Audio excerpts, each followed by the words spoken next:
What is going on, everybody? Welcome back to Phones and Drones. You guys can see it. We are back in our Model 3 currently. That's because it is beta button day, and this has been talked about and teased for a while. Finally, the button to request full self-driving is here. You can see we've already opted in, and we are waiting our 7-day period to drive like a grandma, basically, and hope to get the actual download, software download, I should say, for the beta version. So what's going to happen, basically, if you guys aren't familiar with it, is Tesla is actually going to grade your driving style for the next 7 days. That's basically what the beta button does. It grants you access for Tesla to watch your driving habits and grade you based on Tesla's insurance factors. So what that means is, I believe there's about 5 factors or so that I will throw up here in this video that you need to adhere to and get a good score for, and you will be eligible to get that button in about a week. Once that happens, then you will actually be part of that full self-driving beta program and have access to true full self-driving. What is going on, guys? Here it is. Like I said, this is what we've been waiting on. The new Tesla safety score in beta that dropped with the new app update 4.1.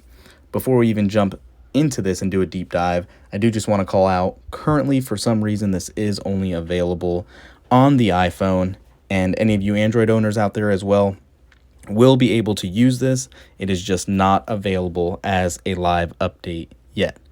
So getting that out of the way, here it is. So Tesla kind of told us, and Elon actually kind of tweeted out and said how this was going to work. There are 5 scoring factors that are primarily going to evaluate your score.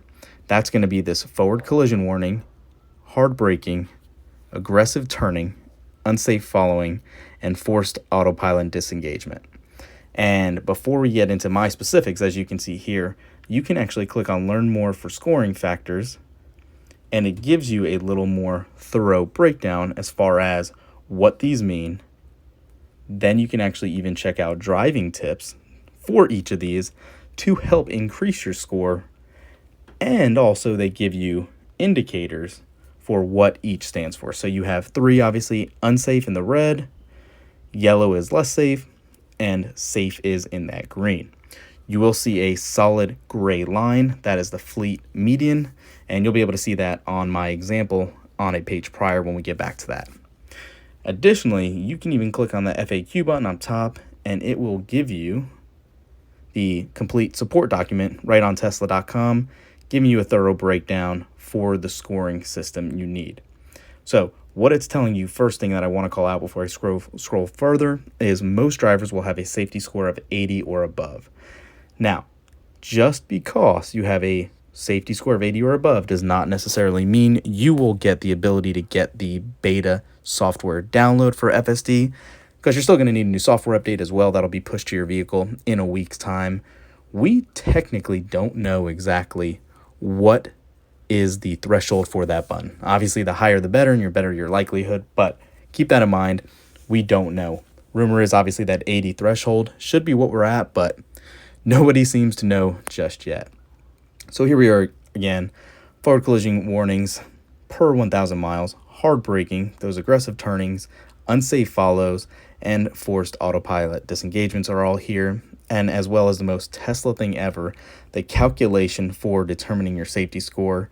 And you can see they're all unique to each of those 5 categories, which is your predicted collision frequency as your multiplier at each of these others as well.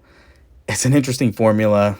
This is what they use for their Tesla insurance as well, but this is what we have to deal with for a week, at least. Moving on beyond that, they do give you tips, like I said, to improve your safety score. They're not just trying to knock everyone out of eligibility. They're giving you plenty of chances for that. Here are some of the FAQs as well for some of the top questions. What's required for me to get a safety score for my vehicle? Will I receive a safety score if I don't have connectivity? The answer is no for that one, just so you guys know as well. You have to be connected, and as soon as you do, that's when the score updates. How often will my safety score be updated? It's pretty much real time, so whenever you take that trip, at least in my experience, it does update pretty seamlessly after that. is all my driving captured. This is very interesting, and I want to highlight this for you guys right here. Driving on autopilot will not be included in safety score calculations. So a lot of people were like, let's just let Tesla base their decision off their own autopilot. We know it's not flawless, and it's telling you right here, if you use autopilot, it is not included in the calculation. But the miles are included in that calculation. So again, not going to go through all this. You can scroll through and see whatever else you'd like on here. Let's go back specifically to what we're doing. And you can see here, we have not driven too much as of today, since today is the only day it's been out. But here we go. We're already down to a 97. And you can actually click next to all of these and get a more thorough breakdown. So there is that solid gray line that we were talking about. And the blue dot is exactly where we are. So you can see not too much, right around 0. And the average is about 10, I would assume here. Hard braking. The average looks to be about 2, and we're at around a 0 to 1. Aggressive turning and unsafe following is where it actually picked up for us and nicked us on it.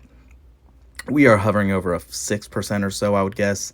And you can see the solid line there representing about 4%. Unsafe follow, 33.3%. Close to 34 here. And you can see about 16 is what a good rating would give you here. Beyond that, forced autopilot disengagements. We haven't used it on our trip. So obviously that's flawless, and you're hovering around 0 to, 0.02 probably for this one on that solid gray line. You can obviously go back to daily details and see per day broken down what you have. And again, I've only driven 6 miles here, and in those 6 miles, it knocked me 3 points. You can obviously see your trips here as well. But beyond that, again, they are trying to help and get everyone in this program. You can actually do a safety score simulator right here and input all your percentages or the warnings you would get per 1,000 miles to get some sort of calculation here. So it automatically is defaulting to what we have currently. But if you were to edit these numbers and say, let's go ahead and put 3 disengagements here. Oops, it's saying max value 1, so we'll do that. It'll recalculate and show you just what that 1 would cause. And it took a 6-point tumble here. It's pretty interesting. There's a lot more to this update than originally meets the eye, but it's very interesting to say the least. So that is really it. Currently, that's been discovered. A lot more is going to come to light in the next coming days, and just how sensitive this really is.